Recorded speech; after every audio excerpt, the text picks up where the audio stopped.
Welcome you all to the very new lecture of our CA Inter, CMA Inter और CS executive fast track revision batch.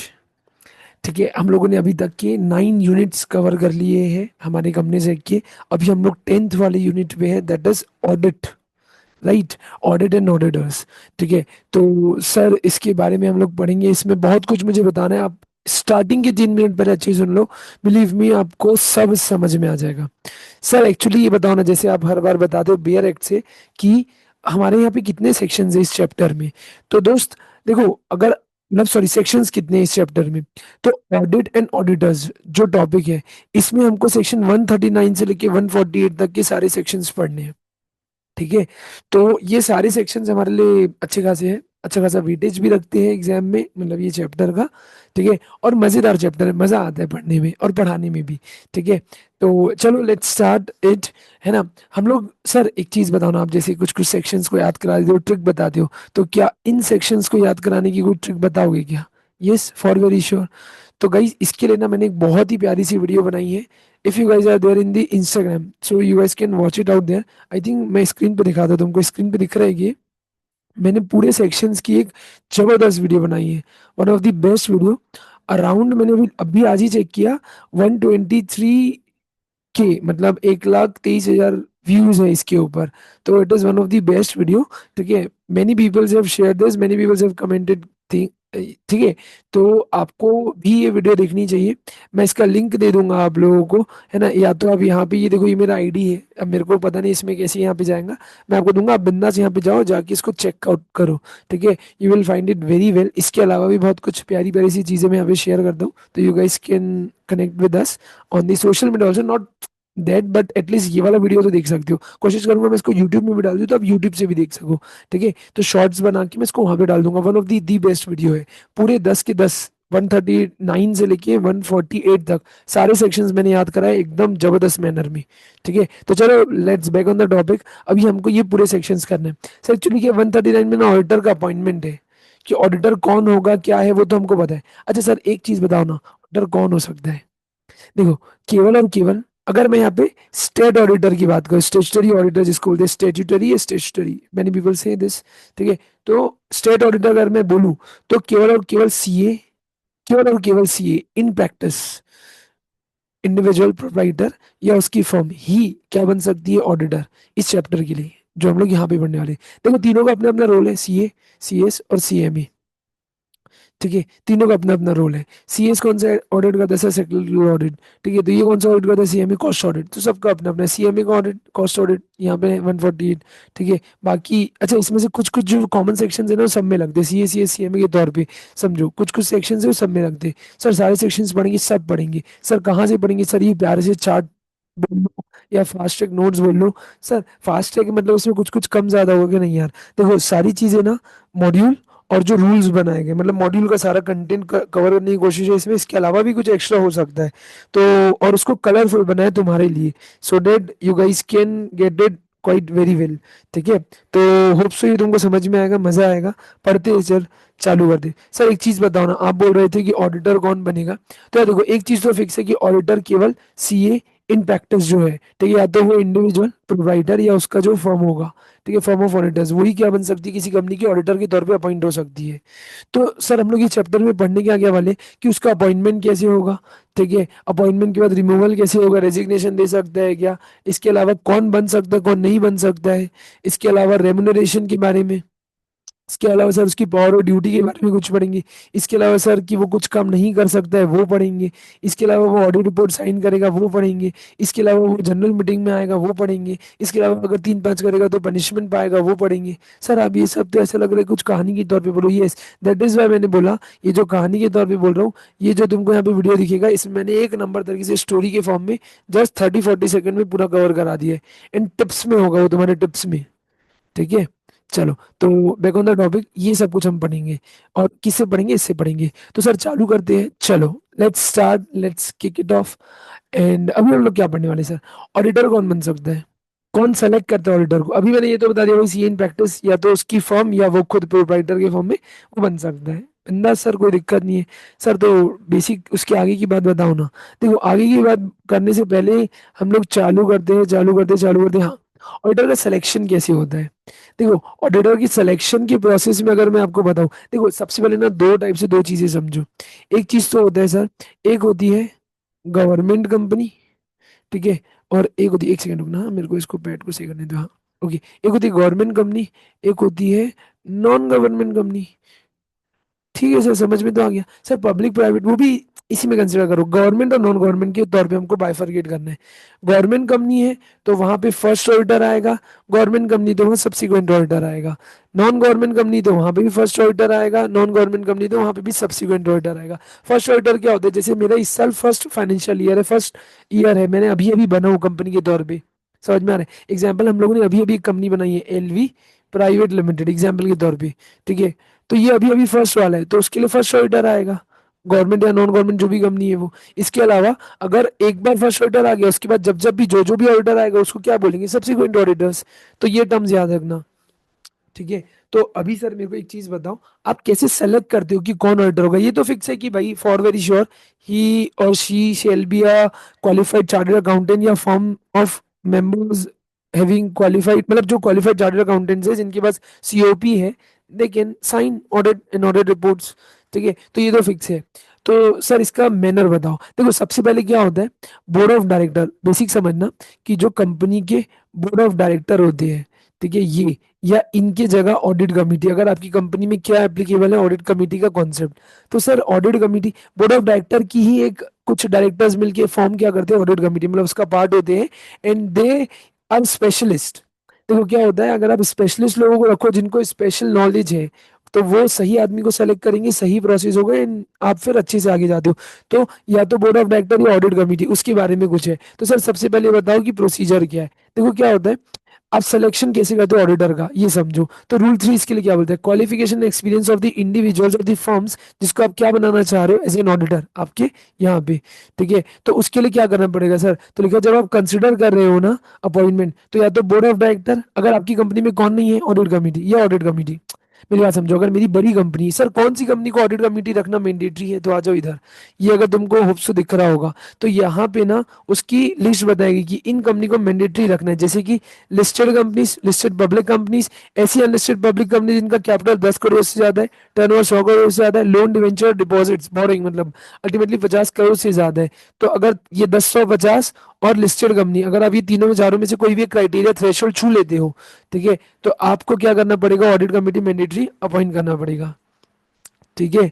और ये कहाँ से देखते हैं, last day of the audited financial, मतलब जिस दिन कभी लास्ट पिछले साल का देखूंगा इस साल मेरे ऊपर एप्लीकेबल है कि नहीं, ठीक है, वो तो कोई दिक्कत नहीं। तो अगर ये बड़ी कंपनी हो तो आपके ऊपर क्या होगा, फर्स्ट और ऑडिट कमेटी बनाई होगी आपने, तो फिर मैनर ऑफ सिलेक्शन कौन करेगा, ऑडिट कमेटी। और अगर सर मेरी कंपनी छोटी कंपनी उतनी बड़ी नहीं, समझो जैसे एलवी प्राइवेट लिमिटेड एक छोटी सी कंपनी है, 2 4 शेयर होल्डर्स वाली, और इतना कोई बड़ा भारी पैसे का भी टर्म्स नहीं है उसमें, तो फिर बोर्ड ऑफ डायरेक्टर ही वो काम फुलफिल करेंगे, ठीक है। तो वही चीज लिखा है, बोर्ड ऑडिट कमेटी इसके रिगार्डिंग क्या लिखेगी, ठीक है। सबसे पहले वो देखेगी कि क्या सामने वाले बंदे के खिलाफ कोई प्रोफेशनल मिसकंडक्ट का केस चल रहा है क्या, कोई ऑर्डर पास हुआ है क्या। सिंपल सीधी सी बात है भाई, समझो अगर तुम एक सीए हो, ठीक है, तुमको पता होगा, तुमने एथिक्स में भी पढ़ा होगा ऑडिट में, इसके अलावा तुम सीए फाइनल में भी पढ़ोगे ऑडिट में, ठीक है, प्रोफेशनल एथिक्स के बाद जब सीए बन जाओगे तो तुम्हारे हाथ में एक किताब आएगी प्रोफेशनल एथिक्स की, प्रोफेशनल कंडक्ट की। अगर तुमने कुछ गलत किया तो वो मिसकंडक्ट कहलाएगा, ठीक है। तो अगर आपके खिलाफ कोई केस पेंडिंग है या ऑर्डर पास किया गया तो आप वो बताओगे,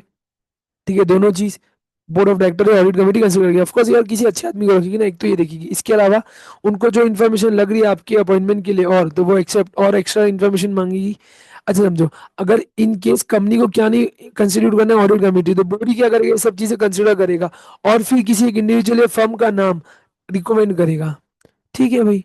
अच्छा समझो, अब सर मेन प्रोसेस बताओ, मेन प्रोसेस यहाँ से है, ये याद रखना एग्जाम में कभी आ सकता है। मेन प्रोसेस ये सर, ये क्या बोल रहा है मेरी बात समझो, कि हिंदी में कहानी समझो, इंग्लिश में आ जाएगा समझ में।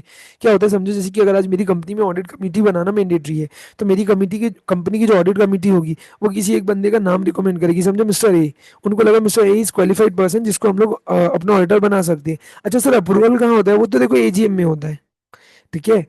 रिकमेंडेशन केवल यहाँ पे होता है, अप्रूवल कहाँ पे होता है, आगे। तो ये बोलना चाह रहे कि सर अगर आज की डेट में जो ये ऑडिट कमेटी है ये क्या करेगी, रिकमेंड करेगी, समझो उन्होंने मिस्टर ए का नाम रिकमेंड किया, है ना। अब बोर्ड ऑफ डायरेक्टर्स क्या करते हैं, बोर्ड ये जो एजीएम का नोटिस भेजते हैं वहां पे उसका नाम लिख के आगे बढ़ा देते हैं। अब समझो ये रिकमेंड किसको करती है, सबसे पहले नाम बताती है बोर्ड ऑफ डायरेक्टर्स को। अब बोर्ड ऑफ डायरेक्टर्स वो कंसिडर करते हैं, उनको लगता है सब सही है, तो वो आगे किसके पास भेज देते हैं, शेयर होल्डर्स के पास, एजीएम में अप्रूवल के लिए। लेकिन अगर समझो इफ इन केस अप्रूवल मतलब अग्री है, तब तो कोई दिक्कत नहीं, दिक्कत होती है डिसएग्रीमेंट में।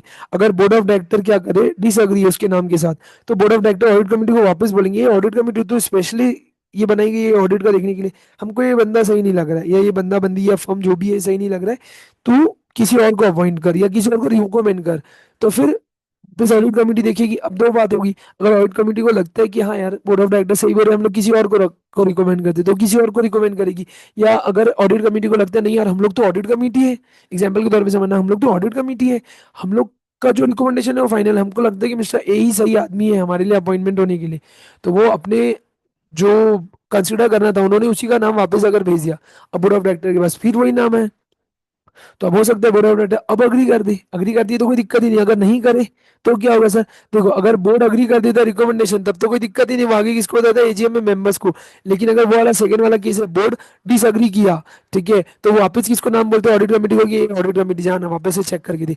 अब अगर ऑडिट कमेटी रिकंसिडर करी, ठीक है, और अगर वो ये चाहती है कि मतलब देखो रिकंसिडर कर ली तब तो सब सही है रीजंस के साथ, लेकिन अगर ऑडिट कमेटी रिकंसिडर नहीं करी, मतलब एक ही नाम पे वो बैठी हुई कि ए ही मिस्टर हमारे हिसाब से सही बंदा है, ठीक है, तो वो ऑडिट कमेटी रिकमेंड करके ऑफिस बोर्ड को बता दिया, बोर्ड क्या करेगी, अगर बोर्ड को लगता है कि नहीं यार मिस्टर ए सही नहीं मिस्टर बी सही है, तो वो खुद अपने रीजंस रिकॉर्ड करेंगे डिसएग्रीमेंट के कि क्यों मिस्टर ए सही नहीं है और क्यों मिस्टर बी सही है, और आगे अपनी खुद की रिकमेंडेशंस देंगे किसको, मेंबर्स को, एजीएम में। एजीएम का जो नोटिस जाता है ना, वो नोटिस में जब रेजोल्यूशन पास करना रहता है तो वहां पे स्पेसिफिकली लिखा रहता है, ठीक है, वैसा कि क्या है, तो रीजंस के साथ वो आगे बता देंगे। मतलब एट दी एंड सर चलेगी किसकी, मेंबर्स की चलेगी, मेंबर्स को सब चीज बताना चाहिए ए बी क्या है कैसा है, दे विल डिसाइड।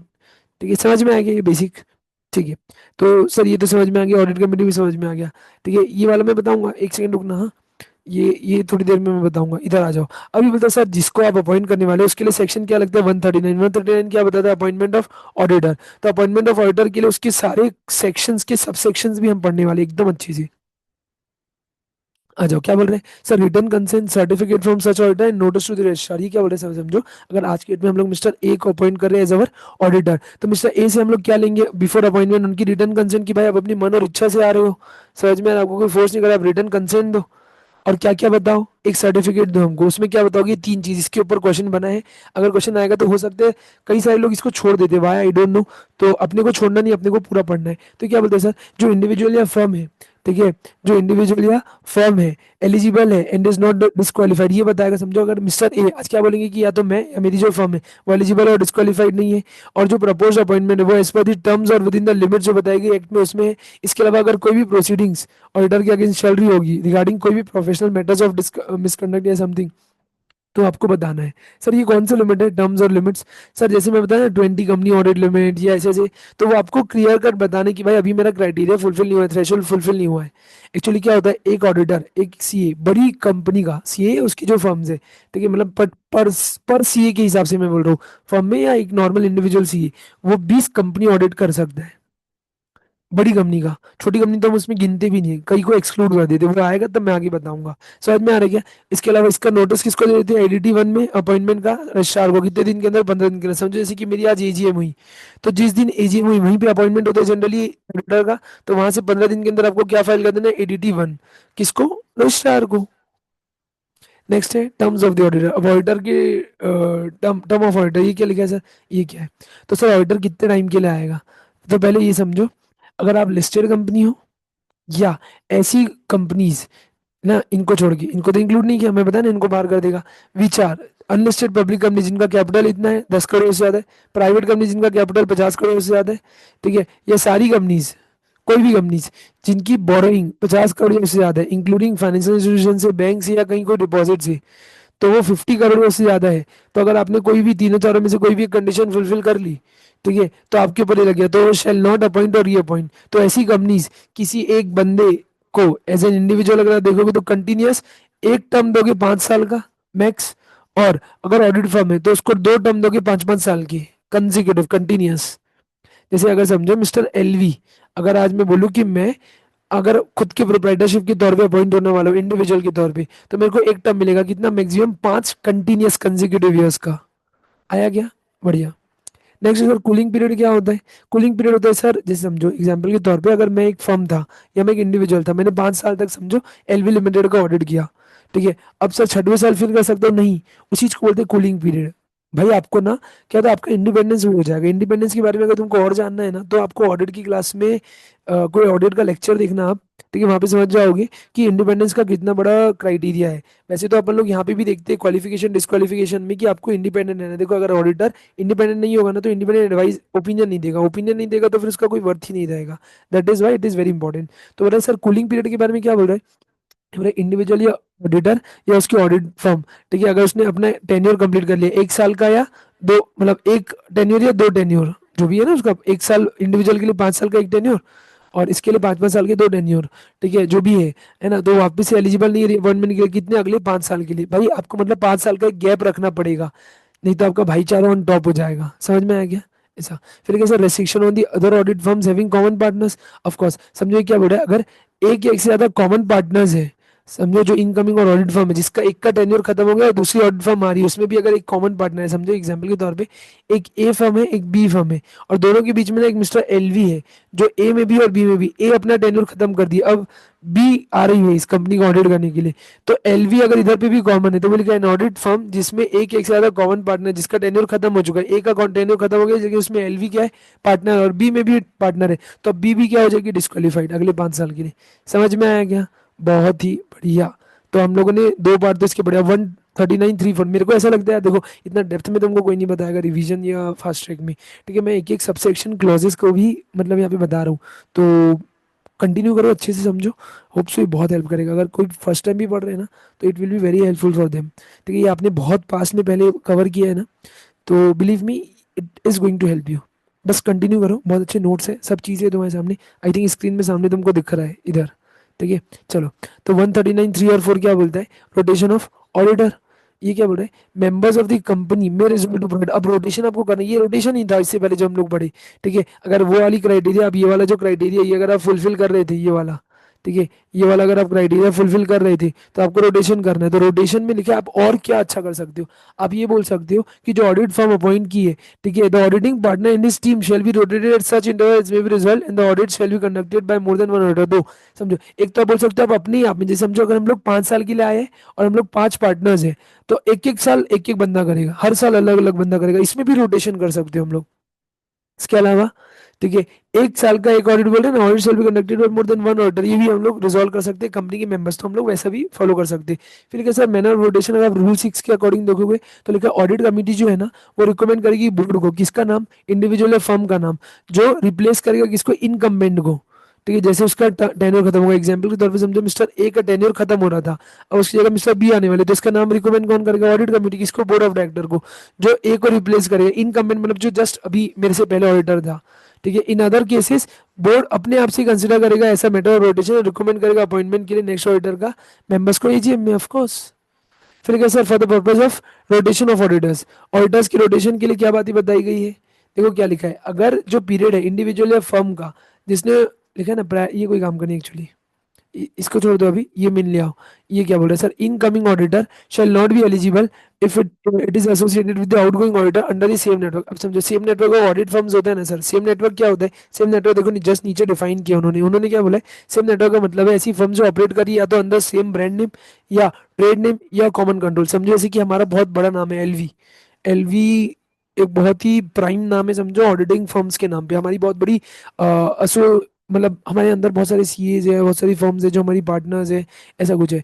तो इस नाम के अंदर बहुत लोग, ब्रांड आइडेंटिटी के अंदर में बहुत लोग काम करते हैं, जितनी भी तुम बिग फोर्स देखते हो ना, उनको एग्जाम्पल के तौर पे समझ सकते हो, ठीक है। अभी मैं यहाँ पे ज्यादा नाम तो नहीं ले रहा तुमको, बट समझ लो कि बहुत सारे लोग इसी अंदर है, अगर कॉमन कंट्रोल है तो उसको भी सेम नेटवर्क मानेगा, तो सेम नेटवर्क का बोलना क्या चाह रहे हैं सर, इनकमिंग ऑडिटर एलिजिबल नहीं है अगर वो किसके साथ है, आउटगोइंग ऑडिटर अंदर सेम नेटवर्क। समझो एलवी क्या है, समझो दो ब्रांचेज है या दो, एक ही ट्रेड नेम के अंदर दो फर्म्स काम कर रही है एलवी, ठीक है, तो इधर वाले का अगर टेन्योर खत्म हो गया और इधर वाले का बच्चा अभी ये चालू कर रहा है, तो इसका भी खत्म हो जाएगा, क्योंकि दोनों के ऊपर क्या common brand name trade name है। सेम नेटवर्क, समझ में आ रहा है? ये मेरी तो बात है नहीं लोग। फिर है या a break in the term shall be continuous period of 5 years shall be considered as fulfilling the requirement. Continuous 5 साल का अगर मैंने ब्रेक दिया है तो उसको सही माना जाएगा। और अगर कोई पार्टनर है जो इंचार्ज है ऑडिट फर्म का, और वो खुद भी सर्टिफाई कर रहा है फाइनेंशियल स्टेटमेंट कंपनी का, और वो रिटायर करता है फर्म से और अनदर फर्म ज्वाइन करता है, तो अब वो फर्म भी क्या हो जाएगी, इनएलिजिबल अगले 5 साल के लिए। सिंपल सीधी सी बात है सर। मैं इधर था, मैं इधर छोड़ के, जिसका टेन्योर खत्म हो गया इधर छोड़ के किधर और ज्वाइन किया, अब उधर भी मैंने मतलब अपना खराब कर दिया पूरा। समझ में आ रहा है ऐसा? मतलब भाई जरूरी है ना इंडिपेंडेंस मेंटेन करना है। सर इसके बाद manner of rotation in case of joint auditors क्या बोल रहे हैं सर? ये बताए सर, अगर जॉइंट ऑडिटर्स है तो आप अपने हिसाब से रोटेशन कर दोगे क्या? तो ले where company has appointed two और मोर इंडिविजुअल फर्म्स और combination thereof as a joint auditors. Of course कभी कभी होता है ना बड़ी बड़ी ऑडिट्स में, देन कंपनी में follow the rotation of auditor in such a manner that both or all of the joint auditors, as the case may be, do not complete their term in the same year। Simple सीधी सी बात है, नहीं तो भाईचारा on top रहेगा। ठीक है, इसके अलावा अपॉइंटमेंट ऑफ, ये बताना, यहाँ से आ जाओ। अब समझो ये जो मैं बता रहा था ना, फर्स्ट ऑडिटर और सब्सिक्वेंट ऑडिटर, सबसे पहले समझो अपॉइंटमेंट ऑफ फर्स्ट ऑडिटर। ये क्या होता है सर? मेरी कंपनी बनी पहली बार कोई अपॉइंट हो रहा है एज एन ऑडिटर, तो वो कौन करेगा? लेकिन in case of non government company, non government मतलब हमारे जैसी कंपनी, समझो कोई पब्लिक प्राइवेट जो हम लोग मिलकर बनाते हैं। गवर्नमेंट कंपनी क्या होती है सर? जो गवर्नमेंट बना रही है, तो गवर्नमेंट के कंट्रोल में जनरली वहाँ पे कौन आता है? वहाँ पे एक बंदा आता है CAG, जो सब चीज़ देखता है। लेकिन यहाँ पे CAG नहीं होता है, तो यहाँ पे कौन होगा? तो लेकिन सर अगर आप फर्स्ट ऑर्डर की बात करोगे नॉन गवर्नमेंट कंपनी में, तो जनरली कौन करता है? Board of director. कितने दिन के अंदर सर? 30 दिन के अंदर कर देंगे। कहाँ से? जहाँ से कंपनी इनकॉर्पोरेट या रजिस्टर हुई है। बहुत ही बढ़िया। सर जो अब ऑडिटर अपॉइंट है वो कितने साल तक रहेगा? वो बोलते हैं केवल फर्स्ट AGM के कंक्लूजन तक वो ऑडिटर बना रहेगा। अच्छा सर एक चीज बताओ, अगर बोर्ड ऑफ डायरेक्टर फेल हो गए, ठीक है, अपॉइंटमेंट करने के लिए फर्स्ट ऑडिटर का, मतलब यहाँ पे जो उनको 30 दिन में करना था वो नहीं कर पाए, तो वो लोग किसको इन्फॉर्म करेंगे? कंपनी के मेंबर्स को। और कंपनी के मेंबर्स अपनी एक एक्स्ट्राऑर्डिनरी जनरल मीटिंग बुला के कितने दिन में कर देंगे? इतने दिन में कर देंगे। ठीक है, from the conclusion of first AGM. अच्छा, और ये कितने टेन्योर रहेगा? वही फर्स्ट एजीएम के कंक्लूजन तक ये अपना टेन्योर कंप्लीट करेगा। सर इसके बाद बताओ फर्स्ट ऑडिटर गवर्नमेंट कंपनी में, तो फर्स्ट ऑडिटर अगर आप गवर्नमेंट कंपनी में जानना चाहते हो, देखा है इसको कौन अपॉइंट करता है? CAG। CAG कौन होता है? Controller and auditor general of India, जो पूरी अकाउंट्स एंड ऑडिट देखता है गवर्नमेंट डिपार्टमेंट्स, गवर्नमेंट कंपनीज का ओवरऑल में। ठीक है, तो लिखा कितने दिन में करेगा सर? वहाँ 30 था ना, यहाँ डबल हो जाएगा भाई। गवर्नमेंट कंपनी बड़े लोग है, बड़ा काम है, बड़ा नाम है, तो 60 दिन हो जाएगा। 30 का डबल 60। ठीक है, जहाँ से रजिस्टर हो। अगर सर समझो CAG नहीं कर पाया उतने दिन के अंदर, कितने दिन के अंदर? 60 दिन के अंदर, तो किसको वो बताएगा? बोर्ड ऑफ डायरेक्टर को। वो कितने दिन में कर देंगे? अगले 30 दिन में। अच्छा सर समझो बोर्ड भी हमारा इतना सुस्त है कि वो नहीं कर पाया, तो लोग किसको इन्फॉर्म करेंगे? कंपनी के मेंबर्स को। तो फिर कंपनी के मेंबर्स कितने दिन में कर देंगे? EGM में 60 दिन के अंदर, नेक्स्ट 60 डेज के अंदर में वो कर देंगे। इसके बाद सर ये कितने साल के लिए आएगा? ये केवल और केवल नेक्स्ट AGM तक रहेगा। अच्छा देखो, जनरली जो हम लोग बोलते हैं ना, एक नॉर्मल ऑडिटर 5 साल तक ऑफिस होल्ड करता है, वो गवर्नमेंट कंपनी के केस में नहीं है। गवर्नमेंट कंपनी के केस में यू विल फाइंड कि हर साल अपॉइंटमेंट हो रहा है। ठीक है, अब सर सब्सिक्वेंट की तो बात बताओ।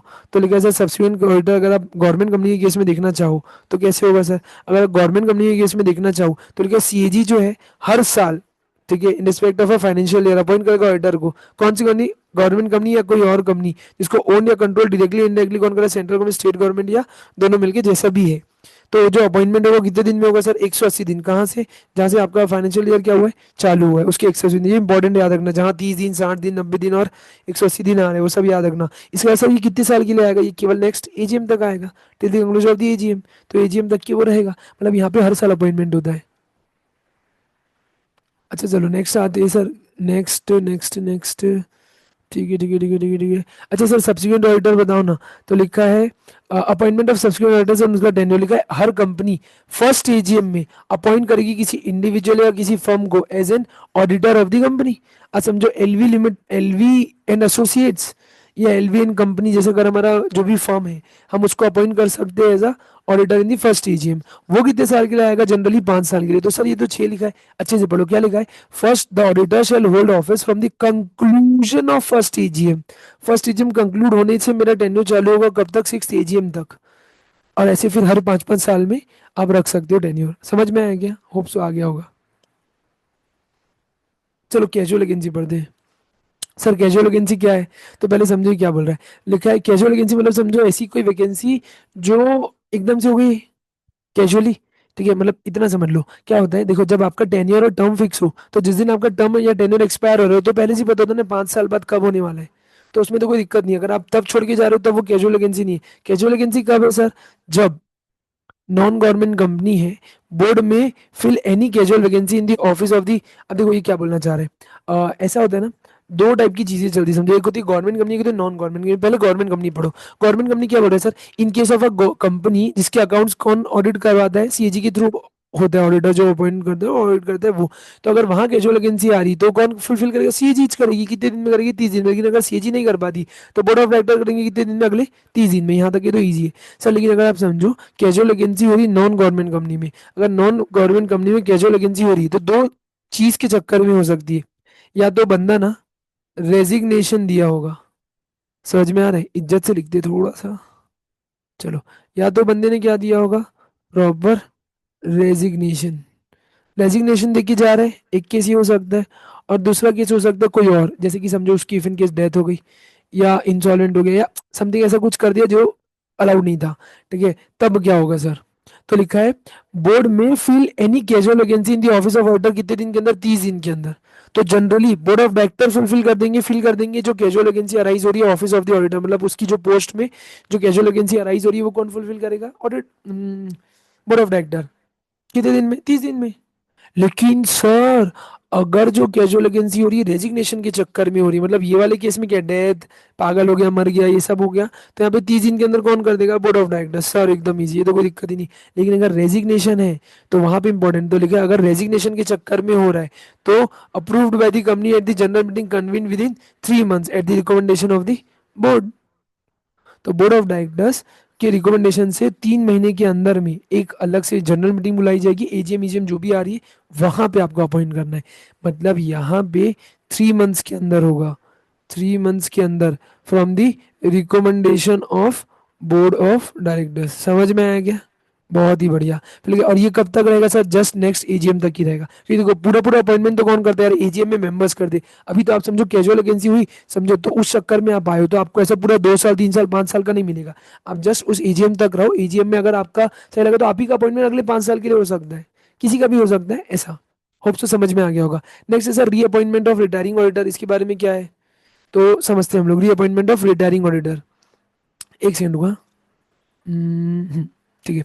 रीअपॉइंटमेंट ऑफ रिटायरिंग ऑडिटर, समझो आज कोई रिटायरिंग ऑडिटर है, वो रीअपॉइंट होना चाह रहे, तो हो सकता है क्या? तो eight any AGM retiring auditor may be reappointed.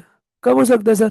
कुछ कुछ चीजें ये सब ना आगे पढ़ेंगे तब समझ में आएगा। पहले बार अगर वो खुद डिस्क्वालीफाइड नहीं है रीअपॉइंटमेंट के लिए, मतलब वो 5 साल 10 साल वाले उसमें सीन में नहीं आ रहे हैं, या उसका टेन्योर है, उसकी वो एलिजिबल है, तो वो आ जाएगा, मतलब वो डिस्क्वालीफाइड नहीं है। इसके अलावा उसने कंपनी को राइटिंग में अपनी अनविलिंगनेस नहीं दी, क्योंकि जनरली क्या होता है वो अपनी कंसेंट देता है। अगर वो अनविलिंगनेस दे दिया कि मैं नहीं चाह रहा हूँ, तो फिर वो नहीं हो सकता है। मतलब वो अगर अपनी मतलब वो विलिंगनेस के साथ आ रहा है तो आ सकता है, और वो अनविलिंग है आने के लिए तो फिर बात ही अलग है। इसके अलावा उसके खिलाफ कोई एसआर पास नहीं हुआ, ये अभी हम लोग पढ़ेंगे स्पेशल नोटिस में। तो अगर उसके खिलाफ कोई एसआर पास नहीं हुआ कि हम लोग उसकी जगह किसी और को अपॉइंट करने वाले, तो फिर वही अपॉइंट होगा, ठीक है? प्रोवाइडिंग स्पेशल नोट भी रिअपॉइंटेड, ये तो हम लोग पढ़ते थे स्पेशल नोटिस में 115। Do you guys remember? 115, 115 में हम लोगों ने पढ़ रखा है। इसके अलावा sir where at any AGM no auditor is appointed और रीअपॉइंटेड, तो जो एग्जिस्टिंग ऑडिटर था वही क्या करेगा? तब तक कंटिन्यू करेगा। तो फिर यही होगा। समझ में आया ना? ऑप्शन आ गया है, ठीक है? तो हम लोगों ने 139 पूरा कवर कर लिया सर, 3 पेजेस लगा के प्रॉपर 139 के बारे में और रिलेटेड जो भी मैटर्स थे। होप सो सारे कुछ कवर कर लिए, यहाँ पे सब कुछ कवर किया है। आपको लगेगा ये 139 बहुत बड़ा है, कभी मॉड्यूल उठा के देखो, इसमें सब कवर किया हमने, ठीक है? नेक्स्ट है sir 140। 140 talks about, 140 talks about removal of auditor, resignation of auditor and giving of special notice. Sir ये क्या बोल रहा है? चलो चालू करते, ये क्या बोल रहा है? सबसे पहले आते हैं sir section 140 sub section 1, it talks about removal. समझो रिमूवल के, आज मैं ऑडिटर को खुद से भगा रहा हूँ, रिमूव कर रहा हूँ मैं, कंपनी की डायरेक्टर्स, कंपनी के लोग भगा रहे हैं, तो कर सकते हैं कि सर हाँ सबसे पहले बोले बीआर पास करो, तो बोर्ड रेजोल्यूशन जरूरी है अगर आप किसको रिमूव करने वाले हो? ऑडिटर को। सर रिमूव करना मतलब समझो अगर मैं 5 साल के लिए आया था, आप मेरे को 3 साल में निकाल रहे हो, तो मेरी टेन्योर खत्म होने के पहले निकाल रहे हो तब वो रिमूवल है। सर समझो मेरा 5 साल के लिए आया था, मेरा 5 साल पूरा हो गया, फिर आप मेरे को अबे क्या निकालोगे तुम? मैं तो खुद ही निकल रहा हूँ, 5 साल हो गए, मेरा कूलिंग पीरियड चालू होने वाला है, मैं कहाँ वैसे भी कर सकता हूँ इन केस जनरली। समझ में आ रहा है? तो वो फिर नहीं होगा। क्या होगा? तो अगर मेरे को मेरे टेन्योर खत्म होने के पहले तुम भगा रहे हो लात मार के, तो भगा सकते हो। के लिए क्या है सर? नहीं चलेगा प्रोसीजर? सर उसमें केस स्टडी आई है भाई, समझ में आ रहा है? तुम जाके देखो। और ना उसने ऊपर नीचे किया कुछ चीजें, क्या किया मैं बता दूं। पहले तो लिखा है, सर आपको एसआर पास करना है। ऑडिटर जो अपॉइंट होगा under section 139 may be removed from his office before the expiry term only by SR. तो अगर आप किसी ऑडिटर को हटाने वाले, समझो जैसे एलवी को आप हटा रहे हो, तो आपको बाय एसआर पास करना है, एसआर की अथॉरिटी लगेगी, आपको पावर लगेगी। इसके अलावा पहले आपको अप्रूवल लेनी है सेंट्रल गवर्नमेंट। तो आपको क्या बोल रहा है, आपको एक सेंट्रल गवर्नमेंट की अप्रूवल के लिए एप्लीकेशन फाइल करने, गुहार लगानी, मालिक मालिक करके। तो मालिक के पास गुहार लगाओगे तो कौन से फॉर्म में लगाओगे, एडीटी 2 में लगाओगे। कितने दिन के अंदर, 30 दिन के अंदर, जहां से आपने बोर्ड रेजोल्यूशन पास किया है। सर मेरे को एक चीज बताओ, मेरे को एक चीज बताओ, तो मतलब पहले आपको बोर्ड रेजोल्यूशन पास करना है, फिर डायरेक्टली आपको एप्लीकेशन देना है अप्रूवल के लिए एडीटी 2 में सेंट्रल गवर्नमेंट को, और अगर वहां से अप्रूवल आएगी, उसके बाद आपको क्या फाइल, उसके बाद आपको क्या करना है, 60 दिन के अंदर में एसआर पास करना है। तो पहले अप्रूवल फिर एसआर, पहले अप्रूवल फिर एसआर, पहले अप्रूवल फिर एसआर। होप सो आ गया, यही क्वेश्चन बन चुका है। पहले एसआर पास कर रहा था, फिर अप्रूवल बोल रहा था, subject to the approval of central government, ऐसा एक क्वेश्चन है। ठीक है, तो ये सही है क्या, नहीं है सर? पहले आपको क्या लेना है, सेंट्रल गवर्नमेंट की अप्रूवल, फिर आपको क्या पास करना है, एसआर। कितने दिन का है, 60 दिन के अंदर। अच्छा, कभी भी समझो, कभी भी कोई एक्शन लेगी ना अगर ट्रिब्यूनल रिमूवल के लिए, तो आपको हमेशा क्या देती है, opportunity of wing principle of natural justice. आपको भी सुना जाएगा, ऐसे ही आपके खिलाफ एक तरफा ऑर्डर नहीं पास कर दिया जाएगा। होशियार क्या होगा, इतू सा सेक्शन है, जबरदस्त 4 नंबर का क्वेश्चन लेके आता है वो। सर नेक्स्ट वाला तो बताओ। चलो आ जाओ, 140 सबसेक्शन 2 एंड 3, ये क्या बोल रहा है सर, रेजिग्नेशन बाय ऑडिटर। क्या ऑडिटर अपना रेजिग्नेशन दे सकता है? सर अभी तो ऐसी कुछ पढ़े थे, रिमूवल। सर दोनों में अंतर है कि यस, रिमूवल में तुम मेरे को लात मार के भगा रहे हो, और रेजिग्नेशन में आई क्विट, मैं तुम्हारे साथ काम नहीं करना चाहता, हट, ऐसा करके मैं छोड़ के जा रहा, रेजिग्नेशन। समझ में आ रहा है? तो रेजिग्नेशन दे सकते हैं कि हाँ, मैं मेरी मन और इच्छा से आया था, रिटर्न कंसेंट देके खुद से आया था, तो खुद से छोड़ के जा सकता हूँ। लिखा गया है sir, if the auditor has resigned, तो he shall file within 30 days, क्या, of the days of resignation, अपना एक स्टेटमेंट, कौन से फॉर्म में, एडीटी 3 में, कहाँ, कंपनी को और कंपनी के और रजिस्ट्रार के पास। ठीक है, और अगर गवर्नमेंट कंपनी तो सीजी, मतलब तीनों को बताना। अगर आप नॉर्मल कंपनी तो कंपनी और रजिस्ट्रार को बता दो। सर मतलब मेरे को कंपनी को इन्फॉर्म करना है, मेरे को रजिस्ट्रार को इन्फॉर्म करना है, और अगर सीएजी मतलब गवर्नमेंट कंपनी तो सीएजी को करना है कि मैं छोड़ के जा रहा हूँ। सर मेरे बताने से क्या होगा, अगर मैं केवल कंपनी को बता दूंगा तो भी तो चलेगा? नहीं भाई, समझ, अगर तू कंपनी को बता और कंपनी अगर आरओसी को नहीं बताई तो सेफर साइड के लिए तू कंपनी को भी बता और रजिस्ट्रार को भी बता। तो इसलिए देखो मैंडेटरी मतलब ये फाइल कर देना चाहिए। ठीक है, इसके अलावा बोले ऑडिटर इंडिकेट क्या करेगा, reasons and other facts regarding resignation. Of course यार, जो मैं लेटर बनाऊंगा जहाँ पे लिख के बोलूंगा कि यार मैं छोड़ के जा रहा हूँ, तो क्यों जा रहा हूँ, उसका रीजन और जो भी फैक्ट्स है वो बता दूंगा। और अगर मैंने इसमें कोई कॉन्ट्रवेंशन किया, समझ में आ रहा है, तो जितनी मेरी रेम्यूनरेशन है उतना, या 50,000 रुपए तक की पेनल्टी, और अगर कंटिन्यू फेल है तो 500 प्रतिदिन, जो 2 लाख रुपए तक जा सकता है। डराना धमका रहे रे मेरे को, मतलब कि इज्जत से क्या फाइल कर देना, एडीटी 3। सर एक चीज पूछू क्या, आपने वो फॉर्म बताया था ना, एक बार बताओ ना। ADT 1 अपॉइंटमेंट के लिए था, 15 दिन के अंदर फाइल करना है। सर ADT 2 वो अप्रूवल के लिए था ना, अभी रिमूवल अगर कर रहे हो तो अप्रूवल लेना है सेंट्रल गवर्नमेंट की। सर ADT 3 ये किसके लिए सर? अगर आप रेजिग्नेशन देके जा रहे हो तो आपको इन्फॉर्म किसको करना है, सेंट्रल गवर्नमेंट, ए सॉरी आरओसी और कंपनी को। तो ADT 3 में आप बता दोगे। वाओ सर ग्रेट, मजा आ गया। ओके, चलो आओ फिर नेक्स्ट। नेक्स्ट और क्या बोला सर, 140 सबसेक्शन 4, ये क्या बोलता है? ये अच्छा पॉइंट है ना, ये दो थोड़े से भारी पॉइंट है, अच्छे से समझना। ये क्या बोल रहे हैं sir, 140 subsection 4, appointment of auditor other than retiring auditor. मैं क्या बोल रहा हूँ, अगर समझो, अगर तुमको याद है सेक्शन 115, 115 में स्पेशल नोटिस, अगर नहीं याद है तो जाओ सेक्शन चैप्टर 7 की ना मेरी एक वीडियो डली हुई यूट्यूब में, जाके उसको देखो, वहाँ पे लिखा हुआ है, वहाँ पे मैंने बताया स्पेशल नोटिस क्या होता है। जब समझो 4 काम के लिए स्पेशल नोटिस देते हैं, उसमें से अगर ये 2 काम का है, जैसे कि अगर आपके खिलाफ, ऑडिटर के खिलाफ स्पेशल नोटिस आया है, कोई मेंबर ने स्पेशल नोटिस दिया है कंपनी को अगली मीटिंग में, आने वाली मीटिंग के लिए, कि भाई वहां पे हम क्या चाह रहे हैं, ये रेजोल्यूशन पास करने चाह कि क्या चाह रहे हैं हम लोग, appointing a person other than returning order. हम चाह रहे हैं कि कोई बंदा अपॉइंट हो एज ऑर्डर, तू नहीं हो, तेरी जगह कोई और। तू कौन है, रिटर्निंग ऑर्डर, तेरी जगह कोई और। या एक्सप्रेसली ये कि रिटर्निंग ऑडिटर रीअपॉइंट नहीं होना चाहिए, भले आप किसी को भी करो, मेरे को कोई मतलब नहीं, लेकिन ये बंदा नहीं होना चाहिए, अगर मैं ऐसा नोटिस दिया हूँ। ठीक है, तो फिर वो क्या, स्पेशल नोटिस है। लेकिन कब ये नहीं कहना था, अगर मैंने मेरा 5 या 10 साल का टर्म कंप्लीट कर लिया, जो रोटेशन ऑफ ऑडिटर वाला सीन है, तब तो आप मेरे खिलाफ ये दोगे नहीं ना यार, मेरा 5 साल कंप्लीट हो गया तो आप मेरे खिलाफ क्या दोगे? लेकिन इसके अलावा अगर कोई केस है जिसमें आप या तो बोल रहे हो कि मेरी जगह कोई और हो, या आप चाह रहे हो मैं नहीं हूँ, कोई और भले ही हो लेकिन मैं नहीं हूँ, ऐसा कुछ, तो आप ये दे सकते हो। तो जैसे ही आप ये कंपनी को दोगे, तो कंपनी को जैसी रिसीव होगा, कंपनी किसकी कॉपी किसको दे देगी, रिटर्निंग ऑर्डर को, उसको बताएगी देख ब्रो, तेरे खिलाफ ऐसे एक स्पेशल नोटिस आया, तेरे को यहाँ से जाना पड़ेगा, ऐसा लग रहा है। तो मतलब एक नोटिस है अभी तो। ठीक है, उसके बाद ये जो नोटिस है इस गिवन इन ड्राइंग ऑर्डर, अपनी क्या देगा, रिप्रेजेंटेशन। ऑफ कोर्स यार, मैं भी तो अपना एक रोता हुआ एक खत बना के दूंगा ना, जो भी मेरे को यहाँ पे रिप्रेजेंटेशन देना है अपने बारे में लिख के दूंगा, और कंपनी को बोलूंगा, कंपनी को किसको नोटिफाई किसको देगा, कंपनी के मेंबर्स को। ठीक है, अब जो भी है तो लिखे ना, company shall unless representation receive too late. अगर एकदम लेट नहीं रिसीव हुआ है तो क्या करेगी, इसका नोटिस दे देगी मेंबर्स को, ठीक है, और कॉपी दे देगी हर मेंबर्स को। लेकिन अगर एकदम लेट हुआ है तो फिर क्या करेगी, ऑडिटर ये बोलेगा कि भाई एटलीस्ट चल ठीक है, तू भेज तो नहीं पा रही है एक एक को, तो एटलीस्ट तू मेरे वहाँ पे जो बात मैंने लिखी है उसको क्या कर देना, रीड आउट कर देना, है ना। और a copy of such file with ROC, ROC को भी आपको फाइल करना है। इसके बाद tribunal may not send, may order not to send representation. अच्छा समझो, ऐसा हुआ ना कि ये जो मैं बोला था ना कि आपको ये रिप्रेजेंटेशन देने के लिए राइट है, मतलब ऑडिटर के तौर पे अगर आप मेरे खिलाफ ऐसे स्पेशल नोटिस दिए तो मैं अपने यहाँ पे हक बात तो रखूंगा ना, कि मेरे बारे में जो जो भी बात है अपना पक्ष तो रखूंगा। लेकिन अगर समझो मैं उस, ये जो मेरे को राइट दिया गया इसको मैं क्या करने वाला हूँ, एब्यूज कर रहा हूँ। सर एब्यूज मतलब यूज, सही यूज नहीं करो, गलत तरीके से, मतलब ये ना इसमें मैं समझो किसी के खिलाफ कोई डिफेमेटरी, कॉन्ट्राडिक्टरी ऐसे कोई बात डाल रहा हूँ, या ऐसी कोई बातें लिख के बोल रहा हूँ जिसको मैं बोल रहा हूँ वहाँ रीड आउट करना, जो सही नहीं है, गलत है, कंपनी के इंटरेस्ट के खिलाफ है। तो इज दिस राइट? नहीं। तो फिर ट्रिब्यूनल क्या ऑर्डर करेगा कि अगर मैं इनको रिप्रेजेंटेशन, मतलब मेरे रिप्रेजेंटेशन वहाँ नहीं भी आएगा या मेरे को रिप्रेजेंटेशन का राइट छीन लिया जाएगा अगर मैं उसके लिए कुछ गलत कर रहा हूँ तो। फिर सर आखिरी क्या बोल रहा है 140 सबसेक्शन 5 में, auditor act in fraudulent manner, abetted और कॉल्यूडेड इन फ्रॉड। अगर समझो ऑडिटर ने या तो फ्रॉडुलेंटली एक्ट किया, या हेल्प किया, या कॉल्यूड हो गया किसी के साथ कोई फ्रॉड में, तब क्या होगा,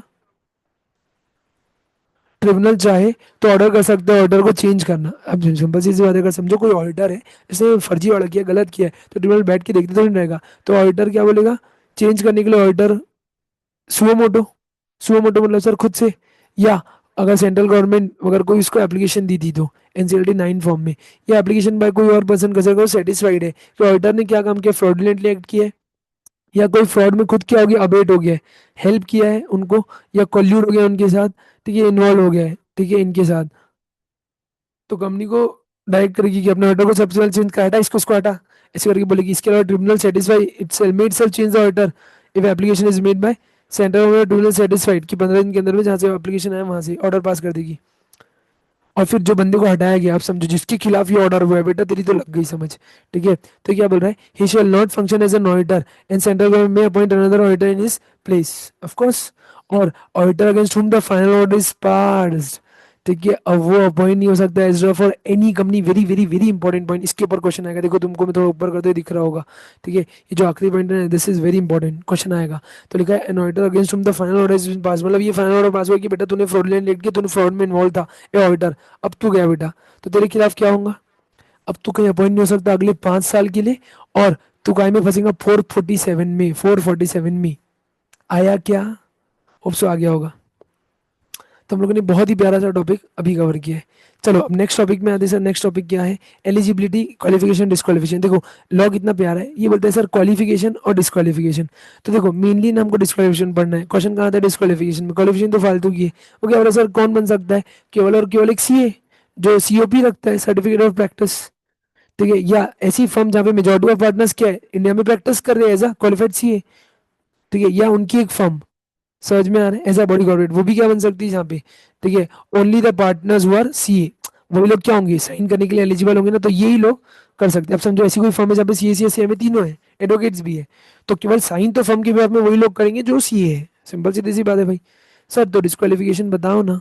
चलो डिस्क्वालिफिकेशन पढ़ते हैं, ये सबसे बेहतरीन टॉपिक है, ठीक है, इसके ऊपर बहुत बार क्वेश्चन बना है, बहुत इजी है। ये क्या बोल रहा है सर, कौन डिस्क्वालीफाइड है, ये बोलते हैं ऑर्डर कौन सकता है, केवल अगर सीए या उसकी फर्म या एलएलपी जो भी है वो लोग बन सकती है, जहाँ मेजोरिटी ऑफ पार्टनर्स क्या है, सीए इंडिया में एलिजिबल है प्रैक्टिस करने के लिए और साइन करने के लिए। ये लोग क्या बन सकते हैं, सीए बन सकते हैं, मतलब ऑडिटर बन सकते हैं, लेकिन make a audit report and sign, okay, this is very great. Sir next क्या बोल रहे हैं सर, डिस्क्वालिफिकेशन ऑफ ऑडिटर्स। ये अच्छा पॉइंट है, इसमें समझना। ये बोलना चाह रहे हैं सर, अगर कोई बॉडी कॉर्पोरेट है अदर देन एलएलपी, वो डिस्क्वालीफाइड है। मेरी बात समझो, LLP is also body corporate, लेकिन उसको अलाउ किया है, तो उसके अलावा समझो जैसे कि अगर आज हम लोग 4 सीए लोग हैं, 5 सीए लोग हैं, हम लोग मिलकर एक कंपनी बना रहे हैं, company is a body corporate, और कंपनी बोल रही है एक कंपनी दूसरी कंपनी को ऑडिट करेगी, दैट इज नॉट अलाउड। तो आप केवल या तो एलएलपी के फॉर्म में, एक पार्टनरशिप फर्म की फॉर्म में, इंडिविजुअल की फॉर्म में ऑडिट कर सकते हो। उसके अलावा कोई और बॉडी कॉर्पोरेट अगर आ रही है ऑडिट करने के लिए तो वो नहीं बन सकती ऑडिटर। इसके अलावा सर, अगर मैं कंपनी का ऑफिसर या एम्प्लॉय हूँ तो मेरी इंडिपेंडेंस तो तेल लेने गई ना फिर। इसीलिए बोलते हैं भाई, कंपनी का ऑफिसर या एम्प्लॉय क्या नहीं बन सकता, कंपनी का ऑडिटर नहीं बन सकता। इसके अलावा सर समझो, बहुत चीज समझना, पर्सन जो कि पार्टनर है किसका, कंपनी की किसी ऑफिसर या एम्प्लॉय का। समझो जैसे मैं एलवी लिमिटेड का एम्प्लॉय हूँ और मेरा कोई पार्टनर्स है आरवी, और वो आरवी अगर यहाँ आके काम करना चाह रहा है, ही इज नॉट एलिजिबल। भले वो अपना घर में क्वालिफाइड सीए होगा, अपनी जगह पे रहे, कोई मतलब नहीं है, यहाँ पे तो उसका पार्टनर है ना, रिलेशन पैदा हो गया, रिलेटिव टाइप का हो गया, या एक इंटरेस्ट पैदा हो गया, so you are also disqualified. Sir इसके बाद फिर क्या सर, पर्सन हु खुद या उसका रिलेटिव या उसका पार्टनर अगर कंपनी में क्या होल्ड करते हैं, शेयर सिक्योरिटी होल्ड कर रहा है या कोई इंटरेस्ट होल्ड कर रहा है, किसमें, कंपनी में, सब्सिडी में, होल्डिंग एसोसिएट कंपनी में, कहीं भी समझ में आ रहा है। लेकिन रिलेटिव कितने तक का होल्ड कर सकते हैं सर, रिलेटिव फेस वैल्यू अगर 1 लाख रुपए की फेस वैल्यू तक का होल्ड कर रहे हैं तो कर सकते हैं, कोई दिक्कत नहीं है। ठीक है, तो देखिए अगर रिलेटिव एक्वायर करता है कोई सिक्योरिटी या कोई इंटरेस्ट अबव 1 लाख का, तो उसको कितने दिन के अंदर करेक्टिव एक्शन लेना है, 60 दिन का। एग्जाम्पल तो समझो मिस्टर एलवी, उनका कोई भाई है मिस्टर आरवी, ठीक है, वो कंपनी में अभी तक 80,000 के शेयर लेते थे, तो क्या मैं एलिजिबल था? हाँ एलिजिबल था। ये कितने का देखना है? फेस वैल्यू, ना कि मार्केट वैल्यू। ठीक है, तो आपको इसको फेस वैल्यू देखना है।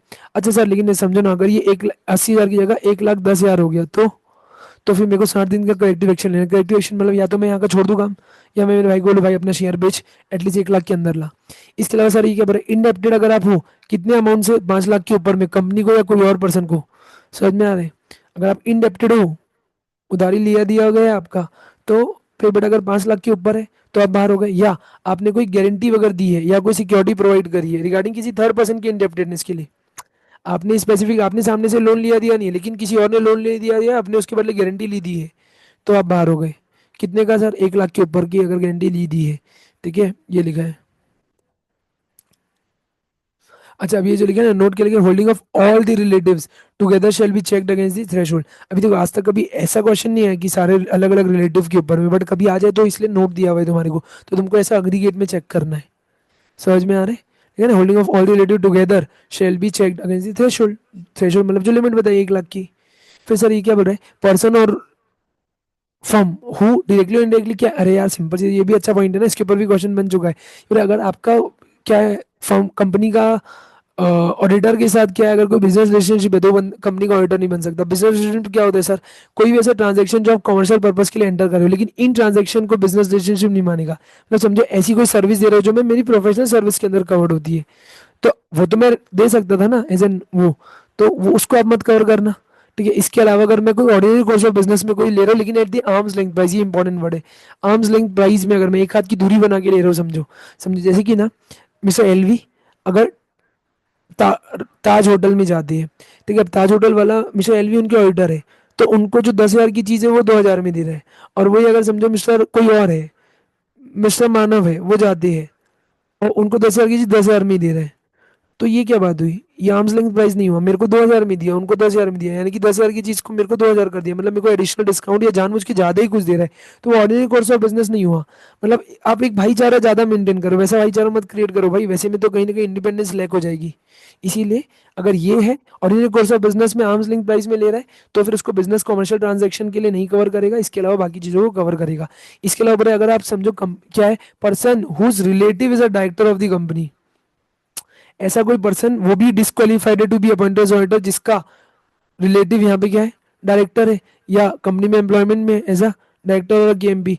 ठीक है, इसके अलावा जो फुल टाइम एम्प्लॉयमेंट में कहीं और, अरे समझो अगर एज अ सीए में कहीं और फुल टाइम एम्प्लॉयमेंट में हूँ, या तो मैं फुल टाइम प्रैक्टिस में हो गया एम्प्लॉयमेंट में, अगर मैं उधर एम्प्लॉयमेंट में तो इधर प्रैक्टिस कैसे करूंगा? सिंपल। या मैं जिस दिन अपॉइंट होने वाला हूँ ना, उस दिन मेरी जो 20 कंपनी ऑडिट की लिमिट है ना, उससे ज्यादा हो जाएगी। समझो अभी तक मैं 20 कंपनी को ऑडिट कर चुका हूँ, अभी मैं अगर तुम्हारा एक्सेप्ट करूंगा तो 21वां हो जाएगा, 21वां अलाउड हो ही नहीं सकता, तो वो तो आप पहली बार हो गए। ठीक है, लेकिन क्या लिखा है, किसको कवर नहीं करते इस 20 कंपनी में? ओपीसी, स्मॉल प्राइवेट कंपनी जिसका कैपिटल कितने किसी से ज्यादा नहीं है, 100 करोड़ से ऊपर, मतलब कि समझ लो ऑलमोस्ट, अगर आप एक नॉर्मल न्यूली क्वालिफाइड सी हो तब तो आपको मतलब बिंदास आप 20 क्वालिफाई कितने कर सकते हो, 20 तो यार नॉर्मल बड़ी कंपनीज का बोल रहा है ना, ये छोटी छोटी कंपनी ओपीसी स्मॉल तो आप जितना करना चाहो करो, कोई दिक्कत ही नहीं, लिमिट ही नहीं है। ठीक है, इसका लिखा इन केस ऑफ फर्म्स जो लिमिट काउंट होती है सर वो पर पार्टनर काउंट होती है। समझे जैसे कि अगर मेरा 4 लोग हैं तो इंटू 20 कर दो, जो आएगा वो होगा 8 टू जा ए, 4 टू जा 8। समझ में आ रहा है? फिर पर्सन हु हैज कन्विक्टेड, ये भी अच्छा पॉइंट है, अगर कोई बंदा जो कोर्ट से कन्विक्ट हुआ है कोई फ्रॉड के लिए, उसको कम से कम 10 साल नहीं हुआ है अभी, तो बंदा ऑडिटर नहीं बन सकता।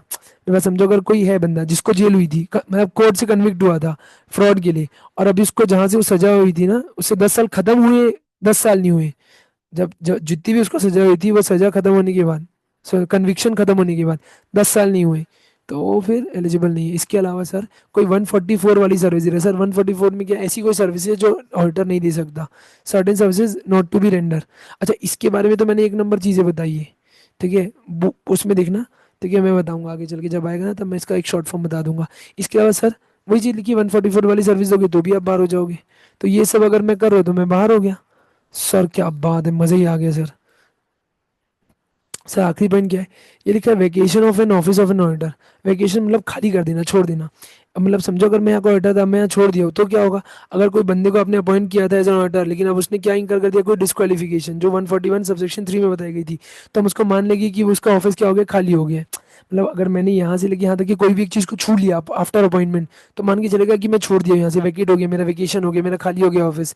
सच वेकेशन को हम लोग क्या मान लेते हैं, कैजुअल वैकेंसी, और फिर उसके अकॉर्डिंग क्या होगा, 30 दिन के अंदर board of director normally appoint कर देते हैं। समझ में आया क्या ब्रो, समझ में आया क्या, आया ना। बहुत ही बढ़िया। चलो बहुत ही अच्छी बात है, आपको ये समझ में आ गया। Just a second. ओके। तो इतना तो आई थिंक हम लोगों ने पहले पार्ट में कवर कर लिया। ठीक है, इसके बाद पावर्स एंड ड्यूटीज वगैरह है। हाँ हाँ हाँ हाँ, ये अच्छा खासा है। ओके, इसको हमको अच्छे से कवर करना है। तो ये हम लोग कर लेंगे। एक बार 142 में आ जाओ, रेमुनरेशन ऑफ ऑडिटर्स में आ जाओ। ये क्या बोल रहे हैं sir, 142 remuneration of auditor. Sir remuneration कोई फिक्स होगी क्या, अपर या लोअर लिमिट होगी ऑडिटर की, क्या लिखा है। रेमुनरेशन जो है ना कंपनी की, वो कौन फिक्स करेगा, कंपनी की जनरल मीटिंग में या कोई और मैनर में जो बताया जाएगा, जनरल मीटिंग को सही लगेगा उस हिसाब से। ठीक है, तो लिखा in case of first auditor, वो तो कौन फिक्स करेगा, ऑफकोर्स बोर्ड ऑफ डायरेक्टर, क्योंकि तब तक तो एजीएम ही नहीं हुई है। ठीक है, तो वो बोर्ड ऑफ डायरेक्टर्स उसकी फिक्स करते हैं। इसका रेमुनरेशन जो मेंशन है वो किसके ऊपर होगी, in addition to the fee payable जो ऑडिटर को हो रही है, इंक्लूडिंग उसके जो भी एक्सपेंसेस हम लोग इंकर्ड कर रहे हैं bye auditor in connection with audit. समझो जैसे कि मेरा आने जाने का खर्चा है इफ इन केस, समझ में आ रहा है, वो भी इसका पार्ट हो जाएगा। फिर लिखा है एंड एनी फैसिलिटी जो हमने उसको दी है, बट रेमुनरेशन में क्या इंक्लूड नहीं होगा, ऐसी कोई चीज़ जो any remuneration paid to him for any other services rendered by him at the request of the company. Company के रिक्वेस्ट में अगर आपने कोई और सर्विस दी थी वो आपकी इसका पार्ट नहीं होगा। पहले तो आप दे ही नहीं सकते हो, ऐसे इतना इजीली अलाउड नहीं है। तो कौन सी सर्विसेज नहीं दे सकते, आ जाओ सर काम की चीज़ में 144 में, order not to render certain services. Sir ये क्या बोलता है, ये बोलते हैं सर कुछ खास चीज़ें, क्या बोलते हैं सर, 144 में कुछ चीज़ें समझो। जैसे बोले सर अकाउंटिंग और book keeping services as auditor नहीं दे सकते। समझो अगर मैं एक सीए क्वालिफाइड सीए हूँ, ठीक है, और अगर मैं आज की डेट में बोलो कि यार मैं ना आपकी ऑडिट करूंगा, आपकी जो कंपनी है ना एलवी लिमिटेड, उसको ऑडिट करूंगा। ठीक है सर, आप ऑडिट कर रहे हो ना, तो अब ये वाले काम मत करना, क्योंकि आप ऑडिट करोगे तो अगर समझो मैं ही अकाउंटिंग कर रहा हूँ और मैं ही ऑडिटिंग कर रहा हूँ, what the hell is this, this is not allowed. समझो इसका मतलब तो ये हो गया कि क्वेश्चन पेपर भी तुम बना रहे हो, चेक भी तुम कर रहे हो, तो फिर मेरा क्या काम है भाई। समझ में आ रहा है। तो क्वेश्चन पेपर मैं बनाऊंगा, आंसर तुम लिखोगे और चेक मैं करूंगा।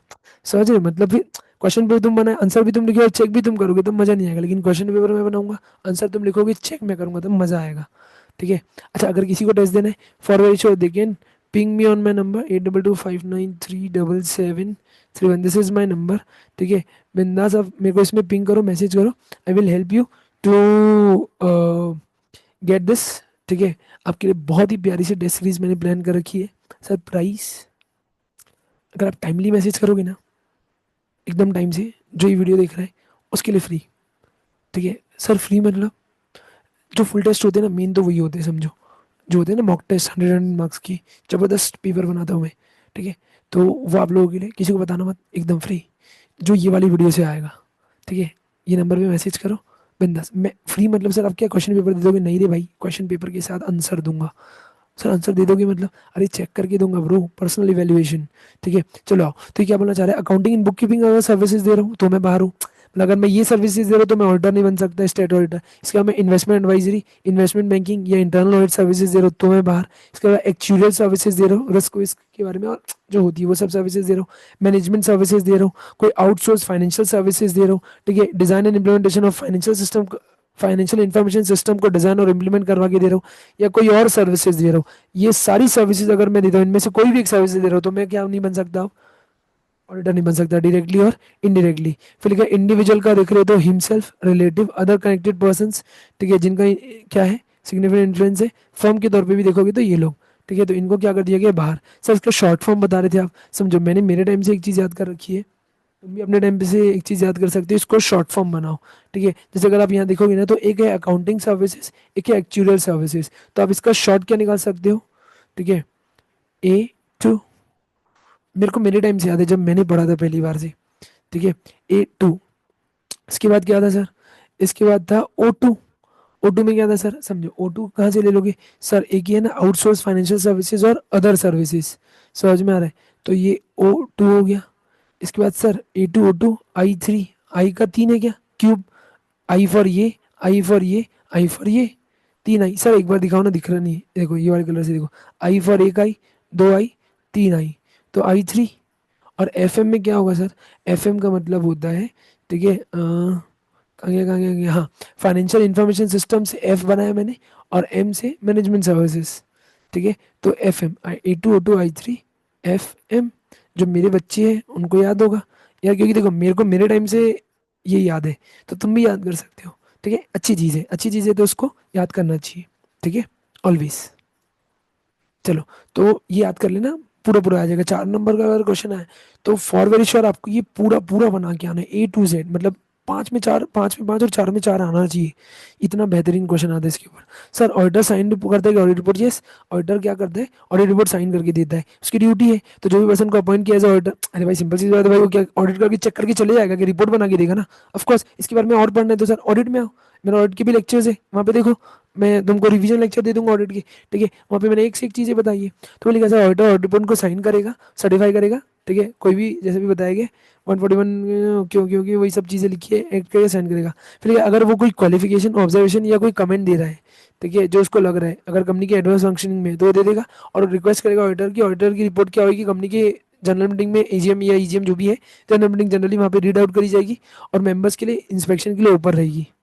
अब जरूरी नहीं कि पूरी पूरी एक एक वर्ड टू वर्ड करो भाई, अगर समझो मेरी 40 पेज की ऑडिट रिपोर्ट है तो पूरा पूरा तो नहीं पढ़ पाओगे, उतना दिन आधी घंटा तो वही निकल जाएगा, ठीक है। एक बेसिक जो उसकी की पॉइंट्स की फीचर्स होते हैं वो बताना पड़ता है। अच्छा, ऑडिटर की ड्यूटी है कि सर AGM में नहीं, ऐसे AGM में आएगा ना यार खाना खाने, सर खाना खाने, ऑफ कोर्स यार AGM का खाना एक नंबर रहता है, मैंने अटेंड किया है, बिलीव में मज़ा ही आ जाता है। बड़ी बड़ी कंपनीज की होटल्स में मीटिंग होती है, एंड मज़ा आ जाता है यार खाना खाने में।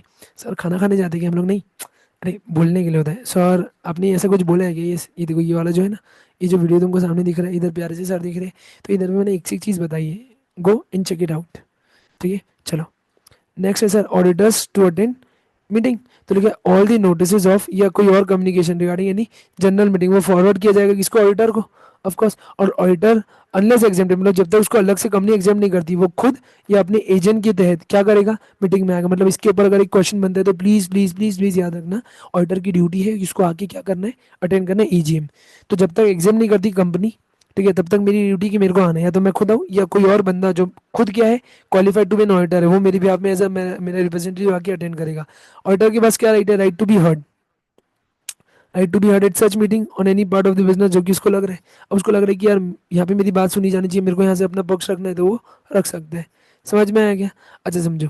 सर आपने एक एक तो टॉपिक बताया ही नहीं, ये टॉपिक हम लोग नेक्स्ट वीडियो में कवर करेंगे, छोटू सा टॉपिक है, ठीक है, वो यहाँ पे कवर हो जाएगा, ठीक है।